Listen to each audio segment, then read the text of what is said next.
SI ও এসআইদের জন্য সুদমুক্ত ঋণের মাধ্যমে মোটরসাইকেল ক্রয়ের সুযোগ সৃষ্টি করাটা, এটা আমি জোর সুপারিশ করছি মাননীয় প্রধানমন্ত্রী।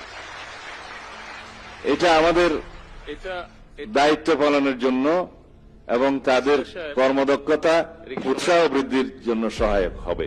মিনিস্টার সাহেব, এখানে একটি বিষয় আছে, আমি যারা এটা চাচ্ছেন অবশ্যই ভ্যালিড রিজন আছে সুদমুক্ত এই সহযোগিতা চাওয়ার জন্য, মোটরসাইকেল কেনার জন্য। তবে এখানে বোধহয় একটা নৈতিক বিষয় যদি আমরা বিবেচনা করি, বিষয়টি হচ্ছে আমরা ব্যবস্থা করবার চেষ্টা অবশ্যই করব যাতে এই সমস্যাটা অ্যাড্রেস করা সম্ভব হয়। বাট আমরা কৃষককে যখন, যে কৃষক মাঠে কষ্ট করছে সেই কৃষককে আমরা সুদ সহ লোন দিচ্ছি। আমাদের পরিবারের মধ্যে কেউ না কেউ কৃষক আছে। আর আমরা গাড়িটা যখন ক্রয় করছি বা গাড়িটা ক্রয় করার জন্য যাদেরকে সুযোগ দিচ্ছি তাদেরকে সুদ মুক্ত দিচ্ছি। বাংলাদেশের প্রেক্ষাপটে কতটুকু এটা নৈতিক হতে পারে এই বিষয়টা একটু আমাদেরকে বোধহয় বিবেচনা করা প্রয়োজন।